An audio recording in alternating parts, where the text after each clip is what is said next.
저는 껍질입니다. 알맹이를 찾아가야 제대로 그 이야기를 듣지. 러시아, 우크라이나, 또 이스라엘, 팔레스타인 그 전쟁이 치열해 갖고 날마다 모든 죽음이 실려나가고 그러는데 무슨 잔치를 하고 즐거워서 기자회견을 할 것이냐고 기자회견을 안 하기로 해오겠대요. 그러니까 상은 칭찬이에요. 앞으로 더 좋은 작품을 써라 그러고, 그러니까 앞으로 더 좋은 작품을 쓰는 건강한 작가로서 자리매김하기를 바랍니다. 그 한강 작가님께서 노벨 문학상 받으셨잖아요. 난 소감부터 좀 여쭤보고 싶습니다. 소감이 좀 어떠신가요? 소감을 제대로 들으려면 잘못 찾아왔어요. 저는 껍질입니다.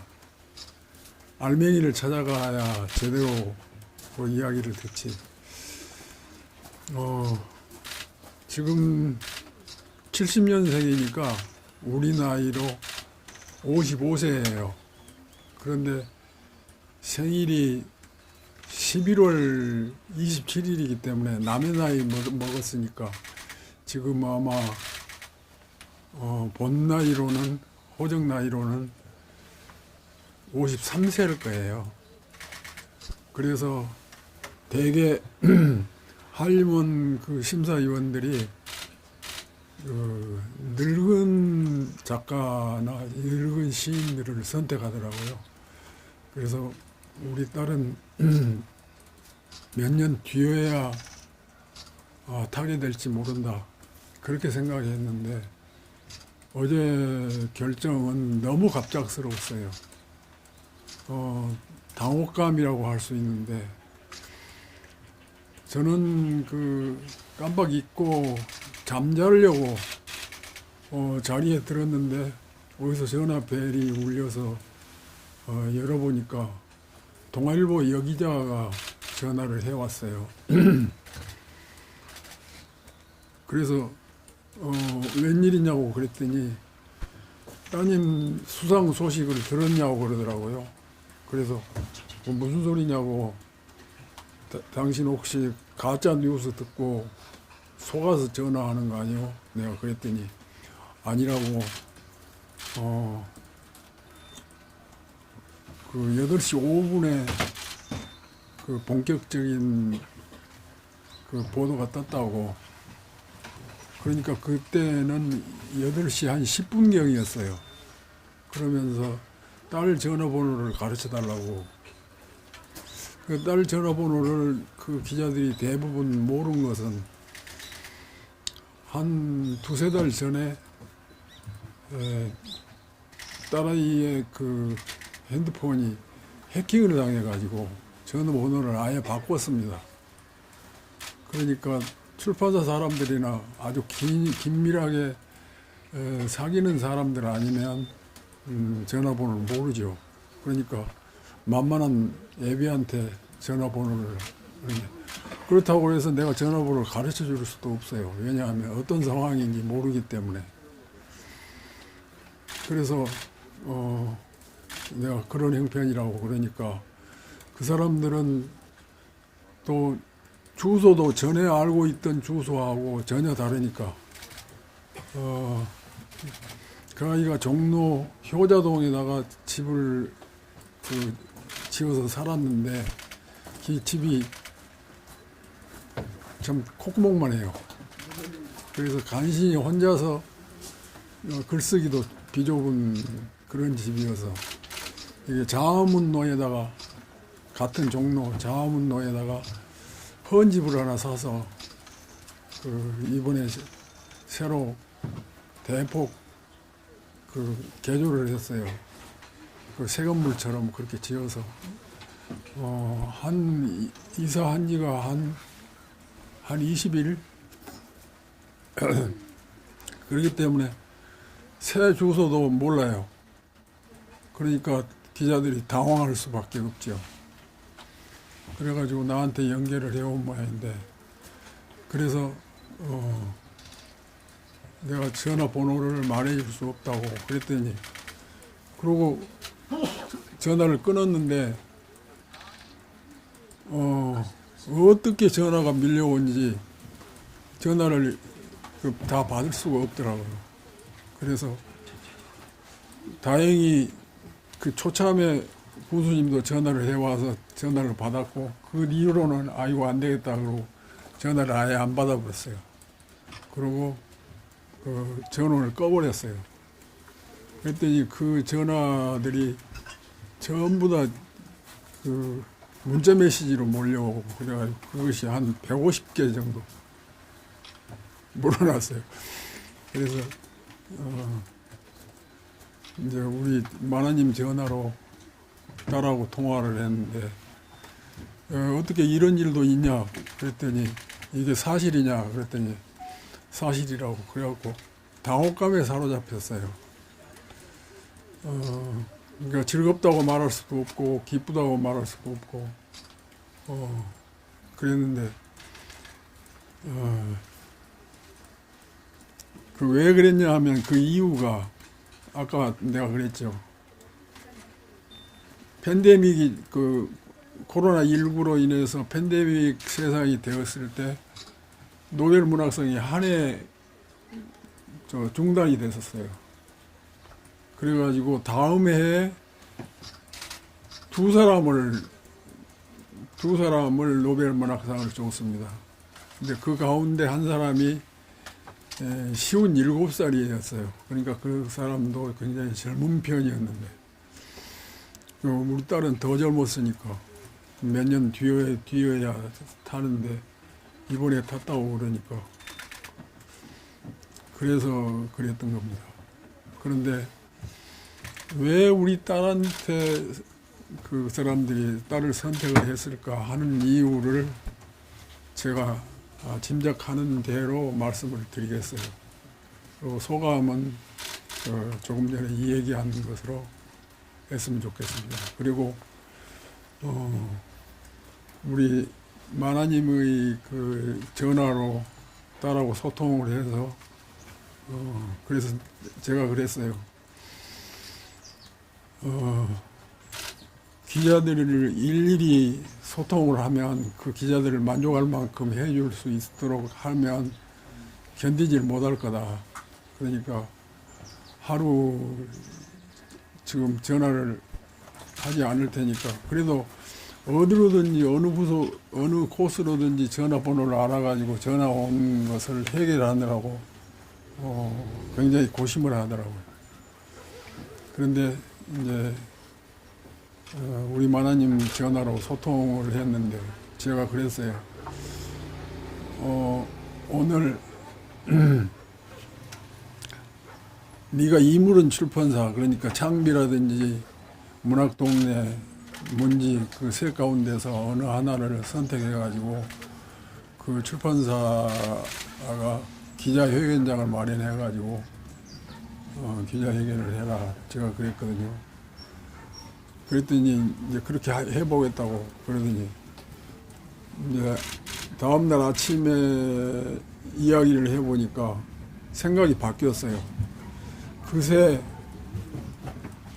이 한국 안에서 사는 작가로서의 감각이 아니라 그런 생각이 아니라 글로벌적인 전 세계적인 감각으로 바뀌어 있더라고요.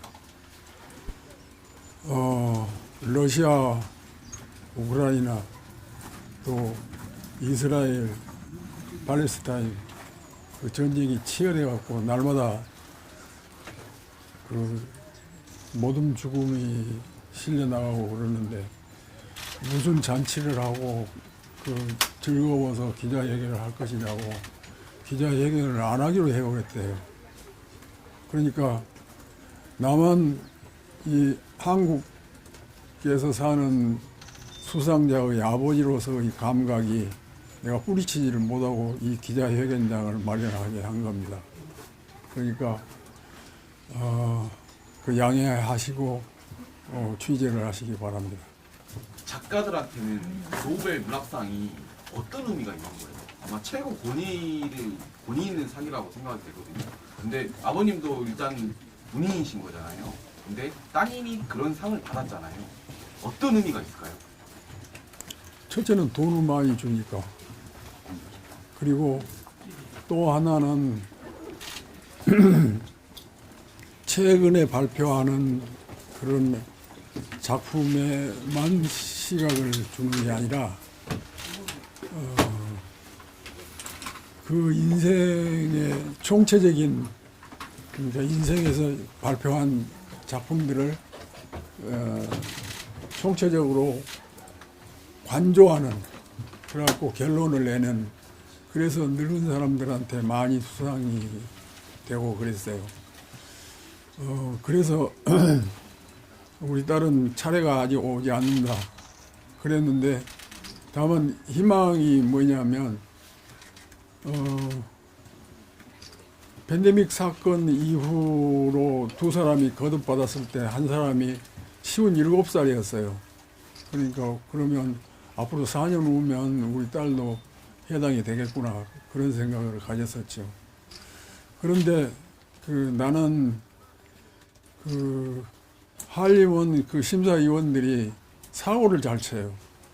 왜냐하면 10월 10일을 앞두고는 기자들이 장문을 많이 해요. 기사를, 추측 보도를 많이 한다고요. 그런데 추측 보도가 전부 다 엉터리야. 한림원 심사위원들의 심사를 꿰뚫은 기자가 없어. 이번에도 그 기사를 주의 깊게 볼 수밖에 없는데, 세계에서 내노라 하고 나이 많은 늙은 작가들을 전부 다 검증한 다음에 가장 유력한 사람이 금년에는 여성인데, 중국의 여성 작가에게 주어질 공산이 가장 크다. 그리고 우리 한국의 김혜순이라는 시인도 검증하고, 그런데 우리 딸은 검증하지 않더라고요. 아직 젊다고 그랬는가 봐요. 그러더니 맨 나중에 황석영하고 한강은 거론되기는 하지만 수상할 공산이 매우 희박하다. 그것이 결론이었어요. 그런데 나는 역으로 생각했어요. 이 한림원 심사위원들이 사고를 잘 치니까 엉뚱하게 그것을 취치가 없고 노름한 사람들이에요. 그러니까 맞추면, 한강을 맞춘 사람이 있는지 모르는데 큰돈 벌었을 겁니다. 그 노름꾼들이. 그거 뭐라 그래요? 뭐 건다 그러죠. 건다고 하는 말을 영어로 뭐라고 하든지 난 외국어로 하는데 모릅니다. 그런데 사고를 잘 치니까 뜻밖의 우리가 강을 선택할 수도 있지 않을까, 그런 생각이 가면서도 아마 설마 그러고 깜빡 잊고 잘라고 했던 겁니다.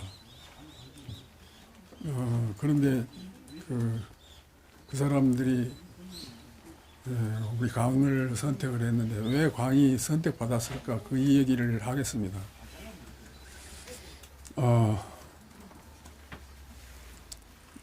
우리 딸은 그 문장이 아주 섬세하고 아름답고 슬퍼요. 그러니까 그 슬픈 그 문장을 어떻게 외국어로 번역하느냐에 따라서 그 수상 여부가 결정이 될 텐데, 우리 한국어는 한국어 나름대로의 독특한 감각이 있어요. 그런데 외국에서 자라난 사람이 어떻게 한국어의 그 묘한 맛을 알 것인가. 그런데 영국 스미스 데이비스인가, 아무튼 내가 이름을 잘 못 외는 사람이에요. 초식주의자 맞죠? 채식주의자를 번역한 그 젊은 평론가인데, 그 사람은 영국에서 전통적인 가정에서 자라나가지고 7년 동안 한국어를 공부했대요. 한국에 와서 서울대학에서 한국어반에서 열심히 공부해가지고, 그 다음에 이제 그 한국어의 감각으로서 작품을 이 작품 저 작품을 보니까 채식주의자가 제일 마음에 맞았나 봐요. 그래갖고 그걸 번역했는데 어린 시절을 영국에서 전통적인 사회에서 배웠기 때문에 한국의 감각을 터득하면 그걸 번역해내는 가장 적임자라는 거죠. 그래서 번역자를 잘 만나서 좋은 번역을 하게 됐고, 그러니까 한국어 가정사정을 잘 모르니까 인맥관계를 서툴러서 약간 실수를 했어요. 그 관계, 우리는 호명이 뭐 언니 뭐 그렇게 하잖아요. 그 영국, 미국 사람들은 이름을 그냥 불러버리니까. 그래서 그 번역하는데 실수를 했긴 하지만 그 한국어의 그 맛깔스러운 그 감각을 그 번역해 내는 아주 적임자였던가 봐요. 그래갖고 영국 작가들, 특히 그 채식주의자 심사를 하는 그 사람들을 그 감동을 하게 해서 한국인의 최초로 일단 매무크상을 받았죠. 그러니까 한국의 독자 수준보다는 영국 독자 수준이 훨씬 높습니다. 그 소설은 그 번역되기 7년 전에 이미 서랍 속으로 들어가는 책이었어요. 그런데 새로 그걸 해놓으니까 그것이 막 100만 부 가까이 팔리는. 그리고 강의를 세계적인 작가로 알리는 그런 노릇을 한 겁니다. 그러니까 일단 작가들은 자기 작품이 세계적으로 알려지려면 번역자를 잘 만나야 됩니다. 그런데 그랬다 할지라도 그런데 왜 황석영이라는 우리 세대의 선두주자라고 흔히 1급 작가라고 그렇게 말을 합니다. 특히 김윤식이 그 사람을 1급 작가라고 하고 그랬는데 그 작가는 그 맨부커상 후보 13명에는 들어갔는데, 그리고 또 6명에도 들어갔는데 2차 후보로. 근데 그 최종심에서 낙선을 한 거죠. 근데 왜 그랬을까?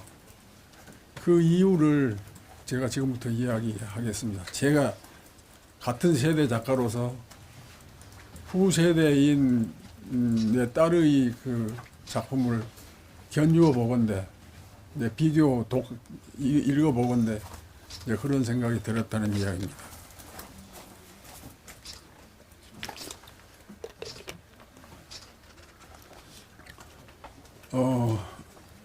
우리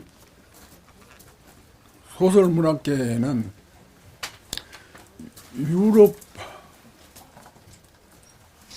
그 리얼리즘 사실주의라고 여러분들 알고 있죠.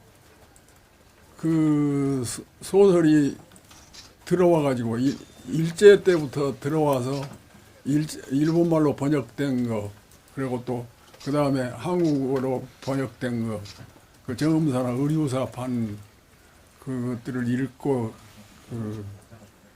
공부했는데, 그러니까 지금 4세대, 황석영 세대를 제3세대라고 이어령 씨가 불렀는데, 지금 저 강의나 그 또래의 작가들은 제4세대가 되는 셈이죠.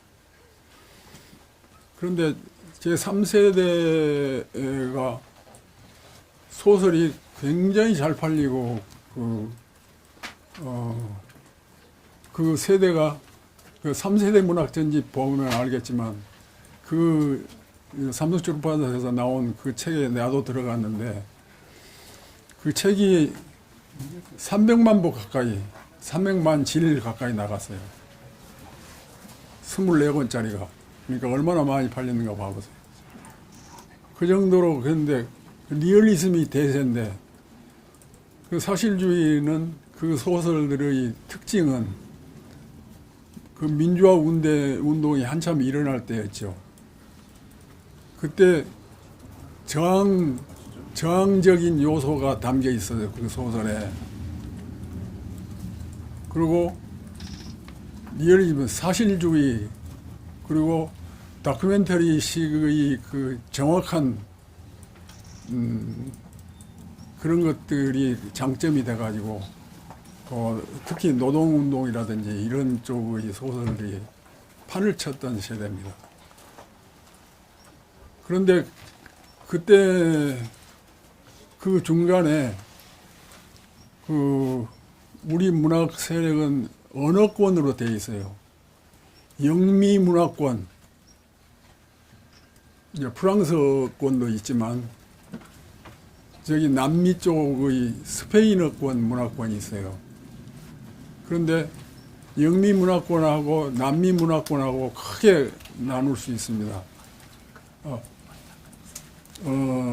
남미 문화권은 그 돈키호테로 대변되고, 영미 문화권은 햄릿으로 대변되고 그러잖아요. 그런데 1980년대 그 무렵에 남미 문화권의 100년 동안의 고독이라는 환상적인 리얼리즘이 쓰여진 그 소설이 들어오면서 그러니까 젊은 소설가들이 반성을 해야 돼요. 리얼리즘만 대세가 아니다. 환상적인 리얼리즘도 대단한 것이다. 그래서 그 환상적인 리얼리즘 그것은 말하자면 돈키호테의 영향을 받은 거죠. 그러니까 남미 문화권에는 굉장히 그 해학, 환상적인 리얼리즘으로 혹은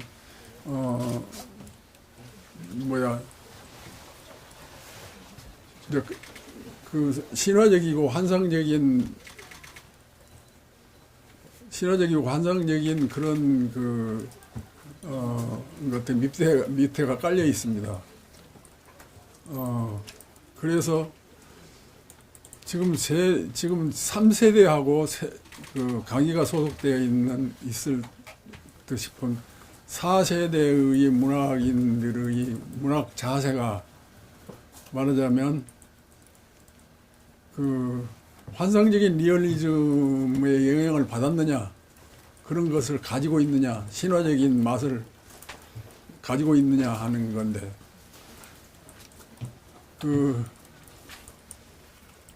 언젠가 한 번은 내 소설 속에 그 신화적인 환상적인 리얼리즘 비슷한 요소가 들어가 있었어요. 그것을 나는 일찍부터 생각했으니까요. 초기부터. 그랬더니 내 소설 평을 한 어떤 젊은 작가가 장 출신입니다. 그 작가가 뭐라고 하냐면, 리얼리즘 작가들이 리얼리즘의 작가의 무덤은 그 소설 속에 신화적인 요소를 도입했을 때 그 리얼리즘 작가의 죽음이라고 그럽니다. 그 얘기를 하더라고. 얼마나 모욕적이고 슬픈 이야기예요. 그런데 지금 젊은 세대들은 그것을 부끄럽게 생각하지 않고 장점으로 생각합니다. 신화적인 요소, 환상적인 리얼리즘의 요소, 그것들하고 가미돼서 그 강희라는 작가는 굉장히 그 문학을 더 아름답게 쓴 거예요. 그러니까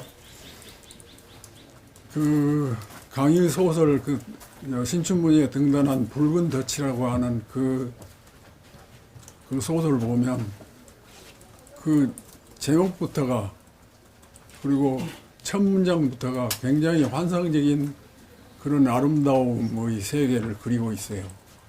그리고 소년이 온다 여러분들이 깊이 읽었겠지만 소년이 온다라고 하는 소설도 굉장히 시적이고 환상적인 그런 세계를 다루고 있어요. 그리고 이번에 발표된 작별하지 않는다 제주 4.3 사건을 다룬 그 사건도 소설 막 시작하면 기자 출신의 그 경아라고 하는 소설가가 자기 친구를 위해서 제주도로 갑니다. 한겨울에. 그런데 첫 문장에 그 굉장히 으스스하고 신화적인 그런 분위기, 환상적인 리얼리즘 그 분위기로 그 끌고 갑니다. 그러니까 지금 이 스웨덴 할리먼에서 심사를 했던 심사 부장이 누구냐 하면 영국의 어떤 기자 출신의 평론가예요. 그 사람이 이런 얘기를 했더라고요. 저 신문에 보도된 겁니다. 조선일보에서 내가 그걸 봤는데 역사적인 트라우마와 그러니까 이건 소설의 주제죠. 드라마와 여린 인간의 사랑 얘기를 그렇게 잘 그려낼 수가 없다. 그런데 그걸 그려내는데 지금 그 강의의 문장이 아주 딱 알맞다. 그렇게 생각한 거죠. 그러니까 그 번역하는 자가 강의의 문장이 가지고 있는 그 섬세하고 아름다운 그 문장에다가 슬픈 감수성까지 가지고 있는 그것을 번역자가 이렇게 번역을 시켰는가 봐요. 나는 그쪽 말을 잘 모르니까 그러는데 그렇기 때문에 그것이 프랑스어로 번역되자 프랑스 독자들이 굉장히 환호하고 그래가지고 상을 거듭 작년에 2개나 받았잖아요. 그러니까 우리 독자들은 캐내지 못한 것을 그 영미권, 스페인어권 그 독자들은 말하자면 캐낸 거죠. 그러니까 그 심사위원들이 그 아름다운 문장이라든지 아름다운 세계를 그 포착했기 때문에 그 한 세대 위인 그 작가들한테는 상을 주지 않고 그 후세대에게 상을 줬다. 그러니까 이번에 제대로 제가 제 말법으로 하면 우리 강희한테 준 것은 그 할리먼의 심사위원들이 사고를 친 거다. 그렇게 제가 얘기할 수 있겠습니다. 한강 선생님한테 작가님한테 소설을 집필하는 법을 가르치신 적 있으신가요? 이제 그 질문 잘하셨는데 제가 광주서 동신중학교에서 근무할 때 처가에서 지어준 중흥동 집이 있어요. 그런데 거기서 처가에서 지어준 집에 들어가서 사니까 항상 우리 마누님한테 잡혀 사는 느낌이고 그래서 내가 그 집에서 벗어나려고 삼각동 그 31서단 저쪽에 6번 버스 종점 거리로 들어가서 소를 키우러 들어갔어요. 선생하면서 소를 키우다니 말도 아닌 얘기죠. 그런데 소를 치려고 들어갔는데 빈집이 이제 이사 가려고 한 사람이 염소를 10마리를 키우고 있더라고요. 그래서 그것을 인수해서 일단 염소를 키우는 것으로 하면 축산업 공부를 해보자. 그런데 한 열흘 그 양동시장에 6번 버스 타고 와가지고 6번 버스가 송정리까지 가는 버스예요. 나는 학교 가고 없는데 거기 가서 비지를 사와갖고 비지도 먹이고 젖을 잘라니까. 그리고 아침은 풀 한 리어커를 비워놓고 오고 그러면 잠이 쏟아져서 수업을 할 수가 없어요. 그래갖고 내가 숙실에 가서 쉬러 간다고 해갖고 잠이 깜빡 들어있으면 애들이 선생님 수업 좀 울렸습니다. 그러면 그때 가서 또 부지시하고 가 수업하고 그런 생활을 했었어요. 그러니까 그거 살면서 좋은 그 처가에서 지어준 그 집을 전세를 내놓고 거기 들어가서 살았는데 그러니까 딸 아들 둘이는 그 걸어서 산서국민학교라고 있어요.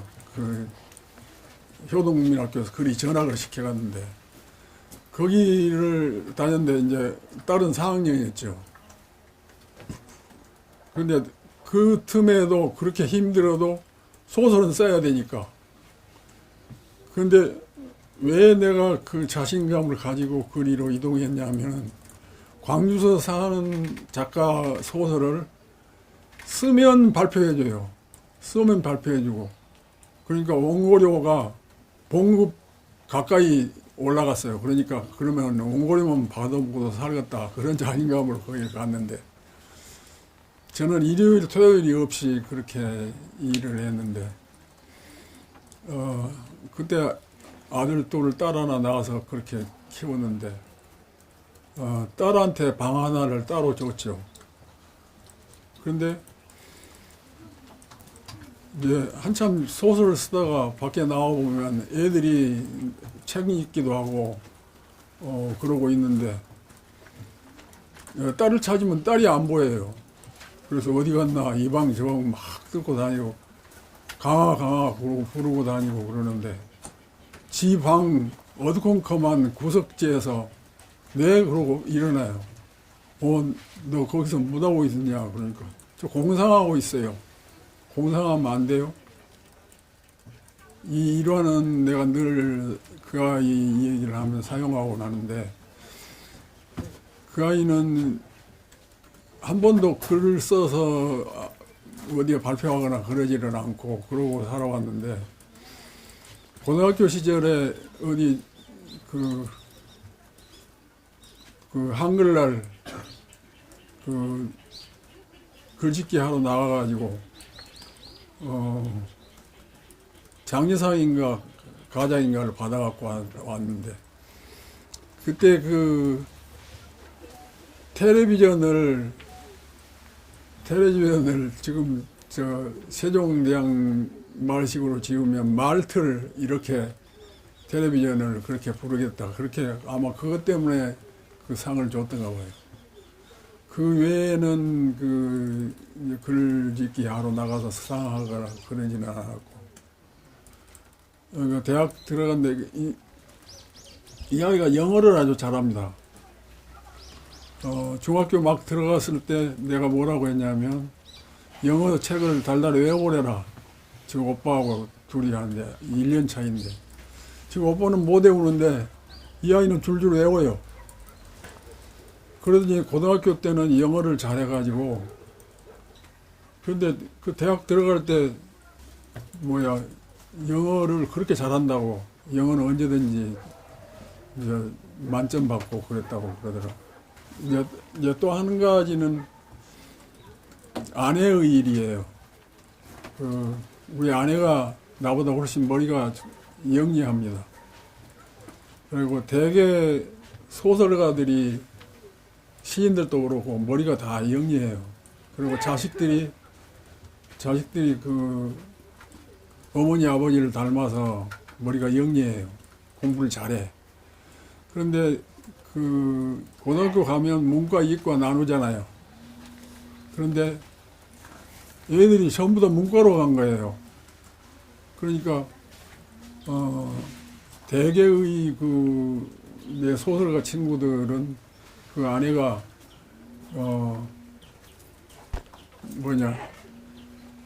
교통정리를 해요. 문과로 가려고 하면 너도 소설 쓰려고 그러냐? 제발 가지마. 소설 쓰면 맨 잡는 일만 하고 술만 마시고 그 교통정리를 해서 이과로 다 보내서 의사 만들고 또 잘한 놈들은 법과 보내고 공대 보내고 그랬는데 우리 마나님은 문과 보내가지고 국문과로 간 거예요. 그런데 왜 국문과로 보냈을까? 왜 우리 마나님 교통정리를 안 했을까? 그것은 나를 좋게 본 거예요. 내가 술 마시고 그것도 이름 하나 남기면 됐지. 뭘 그렇게. 그리고 또 이제 영어를 잘하니까 영문과 가면 그때 취직도 잘 되고, 거기는 그 연대 국문과 가면 취직이 잘 된다고 소문냈었어요. 하다못해 중고등학교 선생이라도 하니까 걱정 없다 그랬는데, 그 아이가 선생 자리가 났는데 샘터라고 출판사에 가려고 하니까, 얘가 연대 출신이고 그러니까 금방 취직이 됐어요. 그리고 이제 지금 엄마가 대학 국문과 보내는 게 아니라 영문과로 보내려고, 그때 우리 집에 임철우 그 소설가가 드나들고 그랬는데, 전대 영문과를 다녔어요. 그러니까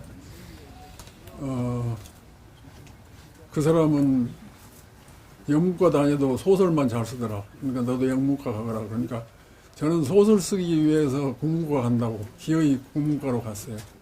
그러고 오늘에 있게 된 것이 우리 만화님 덕택이 아닌가, 그런 생각을 합니다. 혹시 그 이렇게 작품을 쓰다가 보면은 막 스트레스 받고 그러잖아요. 혹시 그런 거 있을 때 아버님한테 뭐 상담이나 조언이나 이런 걸 구하신 적이 있나요? 나한테 글을 써서 아버지 소설 한번 봐주시오 그런 적이 없어요. 그러고 나이 들면서 어려서 내 소설을 읽어봤는지 모르겠는데, 그리고 나는 그 아이들한테 소설을 별로 읽히고 싶지 않았어요. 왜냐하면 내가 내 소설에는 성적인 그런 게 들어 있거든요. 그러니까 그걸 읽어보니까 싶어서 그런 걸 잘 대접을 안 했는데, 그 아이들이 스스로 피해갔어요. 아버지 소설을 닮으면 아버지 토속적인 그런 그 소설 방법을 닮을까 싶어서.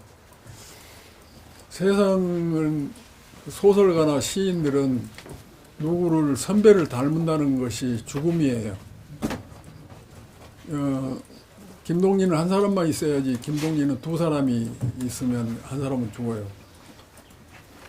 아무리 그 선생한테서 소설이나 시를 배웠어도 그 선생 닮게는 절대로 안 씁니다. 그리고 이제 철이 들면 홀로서기를 하려고 애를 씁니다. 그러니까 소설을 써서 보여주지를 않아요. 그리고 샘터 김영년이라고 하는 시인이 있었어요. 그 사람이 편집장을 했는데 시를 아주 잘 씁니다. 그리고 바른 소리를 잘해요. 누구한테 아부하거나 그런 사람이 아니에요. 이 아이가 신춘문예 서울신문에 응모를 해서 당선이 됐는데, 응모를 해서 이름을 응모를 할 때 한 강이 현이로 석자로 지 이름을 만들어 가지고 물강자에다가 어질현자 해서 그렇게 해서 응모를 해서 당선이 됐어요. 그래가지고 이제 발표가 되니까 신문을 이렇게 김영령이가 보고, 아니 왜 강이 아니야? 왜 그 좋은 아버지가 좋은 이름 지어준 것을 놔두고 촌스럽게 현자를 붙여가지고 강현이라고 했냐? 당장 띄워보라 그랬던가 봐요. 그러니까 저는 한껏 생각하고 그렇게 했는데, 고민을 많이 해서 밤새도록 했는가 봐요. 그게 발표된 날 나한테 오더니, 아버지, 그러니까 왜냐하면 무슨 말을 하고 싶어요. 왜냐하면 김영린 선생이 이러고 저러고 하는데 아버지가 지어준 이름을 제가 더럽혀서 어떻게 할까요? 그 소설가는 이름을 함부로 바꿀 수 없잖아요. 그래서 내가 그랬어요. 만약에 네가 정말로 이름을 강으로 되돌려 쓰고 싶으면 다음 작품 제2작부터 강이라고 쓰면 된다. 당선작은 그 별로 상관하지 않는다. 그랬더니 강으로 쓰기 시작해서 강이 된 거예요. 근데 강은 굉장히 이름부터가 신화적이고 환상적이죠. 그 내가 이름을 크게 지으려고 자식들 이름을 크게 지어줬어요. 그런데 그 큰 이름을 길을 받아서 그런지 큰 사람이 되는 것 같습니다. 아버님한테 한강 작가님은 어떤 딸이에요? 어떤 딸이냐면 효자를 많이 한 딸이죠. 효도를 많이 한 딸. 왜냐하면 아버지나 어머니를 뛰어넘는 사람, 스승을 뛰어넘는 것을 청출어람이라고 그러고 출람한다고 그러고, 그러니까 푸른색에서 나왔지만 쪽빛이 더 푸르잖아요. 그러니까 스승 밑에서 나와도 제자가 뛰어날 때 출람이라고 합니다. 청출어람. 근데 아버지보다 더 뛰어난 아들, 딸을 승어부라고 그래요. 승어부. 아버지를 이긴다. 아버지보다 더 잘한다. 이 한승원이라고 해서 승자가 이길 승자도 되지만 잘할 승자도 돼요. 그래갖고 아버지보다 더 잘하는 사람을 승어부라고 합니다. 그런데 세상 사람들은 다 나름대로 산 평균치가 있어요.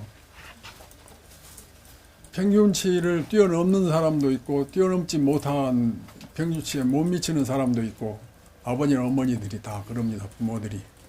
여러분들 어머니나 아버지는 어떠신가요?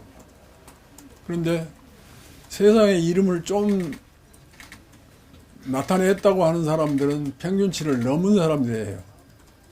나 같은 사람은 평균치를 약간 넘어선 사람이에요. 그런데 평균치를 뛰어넘기도 힘드는데 평균치를 뛰어넘는 아버지나 어머니를 뛰어넘는 그 아들, 딸은 더욱더 훌륭한 겁니다. 여러분들의 삶을 잘 살려고 하는 것은 그 평균치를 뛰어넘는 오롯한 삶을 살려고 한 거죠. 자, 이야기는 거의 다 한 것 같습니다. 혹시 작가님하고 통화하셨잖아요. 네. 작가님이 뭘 하시던가요?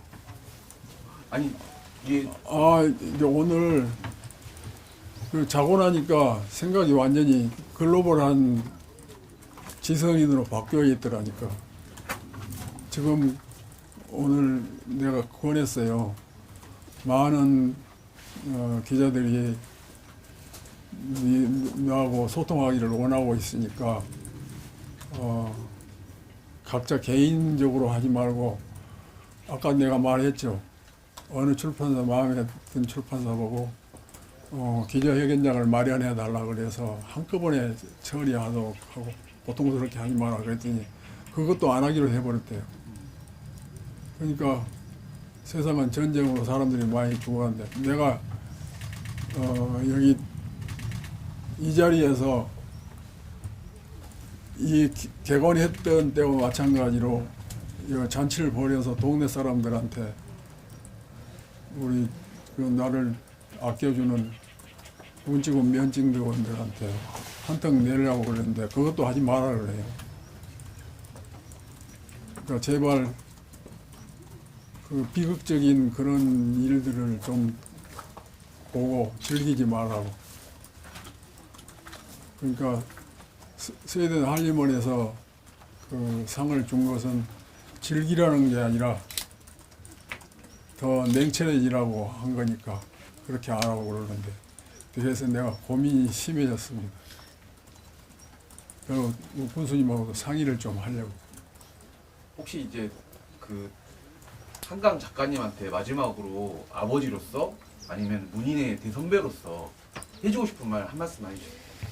어제 그 마음이 여려서 큰 일을 당하면 잠을 못 자고 고민하고 그래요. 어젯밤에도 3시에나 잠을 잤대요. 그러니까 나는 항상 걱정하는 게 몸이 건강해야 소설을 끝까지 쓸 수 있죠. 그래서 건강하라고 그럽니다. 그러니까 이 시하고 달라서 소설은 그야말로 노동이에요. 중노동. 그러니까 소설을 한 편 쓰고 나면 체중이 빠집니다. 86이잖아요. 우리 나이로. 그러니까 내가 항상 살아온 것이 살아있는 한 글을 쓰고 글을 쓰는 한 살아있을 거다. 그것을 내가 모토로 살아왔는데 몸이 이만큼 건강하니까 지금 내가 글을 쓰고 이런 딸의 좋은 일에 아는 체도 하고 그런 거예요. 여기 나하고 그 친구였던 우리 장 출신 이청준 씨가 나하고 동갑이에요. 나보다 생일이 2개월이 빨라요. 거기는 6월이고 나는 음력 8월인데 그 친구가 지금 16년째 69살 되던 해에 작고했어요. 근데 나는 17년이나 더 살았잖아요. 근데 그것이 건강하니까 그렇지. 그러니까 여러분들도 건강하세요. 건강해야 좋은 작품 쓰고 그럴 수 있습니다. 제가 하나만 더 여쭤보겠습니다. 5.18이 혹시 한강 작가님한테 어떤 영향을 끼친 게 있다고 생각하시는 게 좀 있으실까요? 5.18을 경험하지 못한 사람이죠. 왜냐하면 내가 광주 학교 교직을 접고 그 당시에 그 교직을 그만두고 서울로 이사 간다고 그러니까 뭐 직장도 없이 나보고 미쳤다고 그랬어요. 그런데 나는 벗어나면 꼭 더 좋은 소설을 쓸 수 있을 것 같아서 서울에서 경쟁이 심한 데로 가자. 그래가지고 왔는데 그때 이사 오던 때가 이제 광주 처가에서 지어준 그 좋은 집 전세로 내놓고 그 전세에다가 보태가지고 돈 1,000만 원을 더 내서 전세를 얻어서 우이동으로 갔는데 우이동 그 집은 골목 안에 있어가지고 지금 팔리지도 않아요. 근데 거리로 이사 왔는데 그 당시에는 조용하고 좋았죠. 주택가니까. 그리고 이제 광주가 그리워서 오고 그러면 그때는 그 전두환 시절이니까 그 전두환이가 다녀가고 그러면 시위를 하잖아요. 그러면 그 사람들을 차에 태워갖고 저 시골 어디다가 떨쳐놔도 돌아오고 그랬어요. 그런데 그때 광주에 늘 가면 은밀하게 돌아다니는 사진첩이 있어요. 그 독일 모 기자가 찍어 만든 그 사진첩, 그리고 동영상 그런 것들이 있었는데 그것을 구입하죠.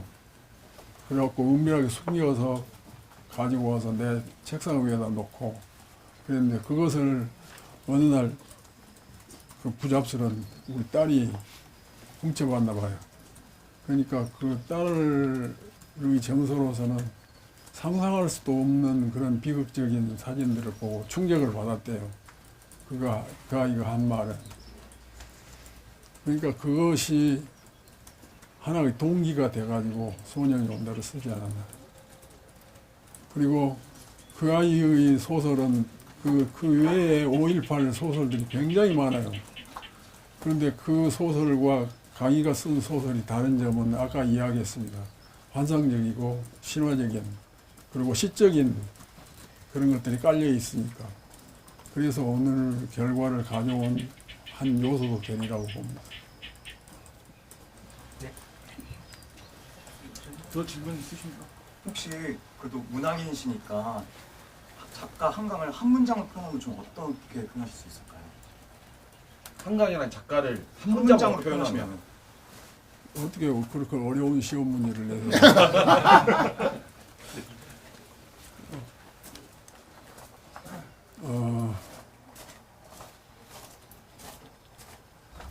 시적인 감수성을 가진 좋은 젊은 소설가. 앞으로 아마 미래에 제 짐작으로는 노벨 평화상을 받은 그 김대중 대통령이 그 기념관을 목포에다가 짓고 여기 뭐야 광주에는 뭔가 컴퓨터 된다고요. 그렇듯이 뭘 지으려고 하면 광주에서 욕심내지 않을까. 왜냐하면 광주에서 태어났다고 그러고 그 아이가 항상 광주산 그렇게 하니까. 그런데 군수님도 욕심이 대단하네요. 그 아이를 여기다가 흔적을 남기고 싶어 하는. 그래서 그것은 저로서는 뭐라고 말할 수 없는데 아무튼 더 좋은 일이 일어나고 더 좋은 작품을 쓰는 작가로서 지금 많은 사람들을 뿌리치고 상을 받았으니까 상은 칭찬이에요. 앞으로 더 좋은 작품을 써라 그러고 그러니까 앞으로 더 좋은 작품을 쓰는 건강한 작가로서 자리매김하기를 바랍니다. 자, 이상 말씀. 제가 한 말씀 드릴게요. 저 한 가지만. 네. 한강 작가의 장점은 뭐예요? 그 작가님이 보셨을 때. 공상. 그러니까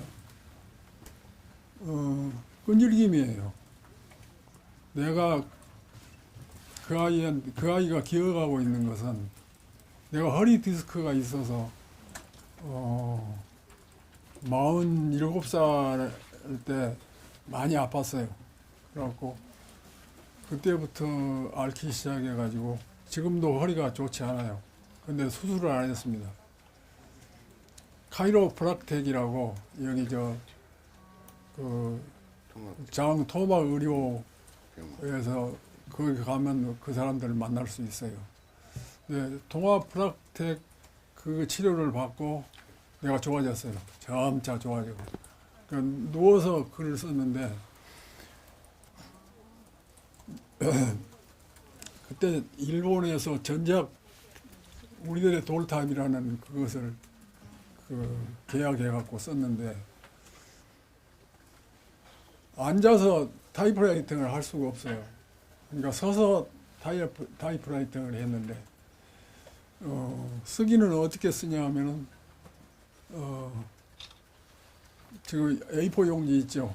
그때는 그 갱지를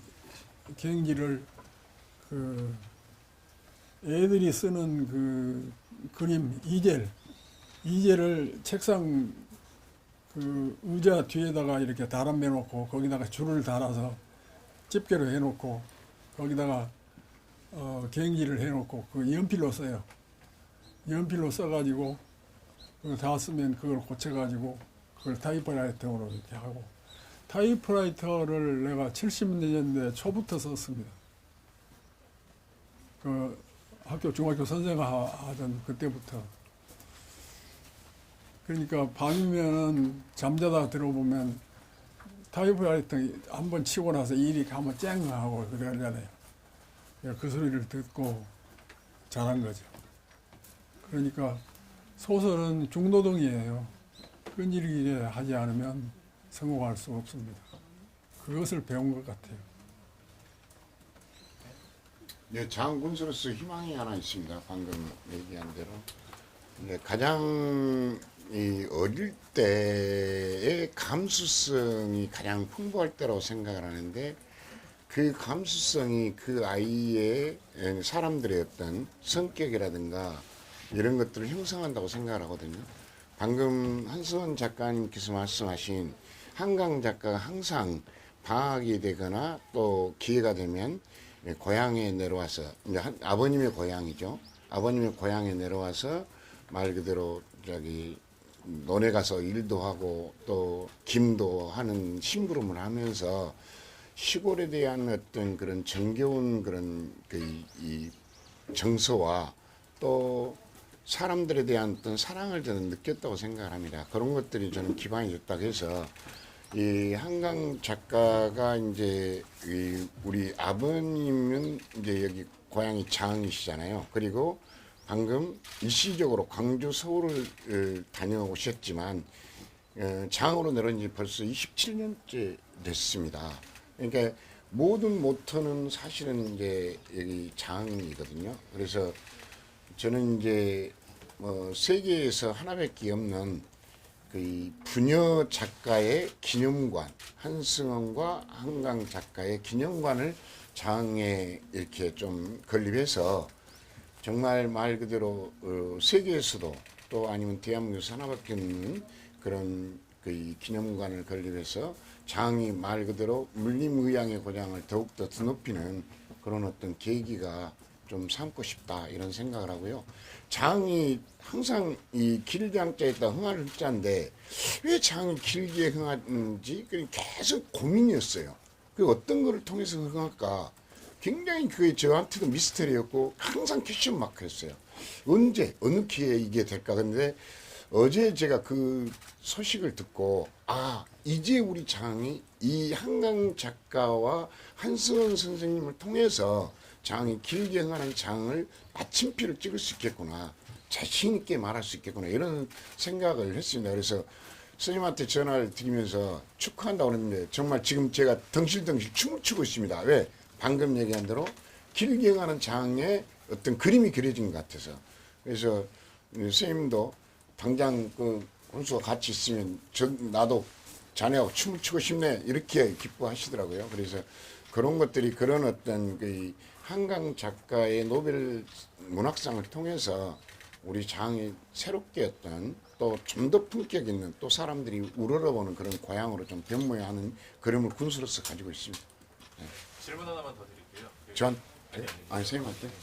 그 한강 작가님 작품 중에서 많은 작품들이 다 좋겠지만 특히나 이제 소설가로서 보실 때 한강 작가님 작품 중에서 제일 좋은 게 어떤 게 있는지. 널리 알려지지 않는 소설 가운데 히라보 시간이라는 게 있어요. 히라보 시간은 한 사람, 두 남녀가 한 공간에서 만나는데 한 남자는 눈이 점차 어두워져 가고 시력이 전부 다 병적으로 나빠져 가요. 그래갖고 같은 훤한 공간에 있는데 상대방을 찾아지를 못해요. 그리고 여자는 귀가 점차 멀어져 가기 때문에 상대가 어디가 있는지 포착을 못하는데 서로 더듬거리면서 그 만나러 가는, 그러니까 히라보 시간이라는 그 제목이 암시하듯이 히라보 시간은 그 감지할 수 없는 어떤 것이 있어요. 그러니까 굉장히 철학적인 사유가 필요한 소설입니다. 그리고 또 하나는 그대의 찬송이라는 손인데 그 작품인데 그것도 장편이에요. 그런데 히라보 시간이 이제 프랑스어나 다른 독일어로 번역됐을 때 굉장히 호응이 좋았대요. 그래서 나는 소년이 온다나 작별하지 않는다 이 바람이 지나간 다음에는 그것으로 인해서 노벨상을 받지 않을까 그런 생각도 했었어요. 이제 그러한 노하우가 있기 때문에 소년이 온다나 작별하지 않는다도 쓸 수 있었을 거다. 네.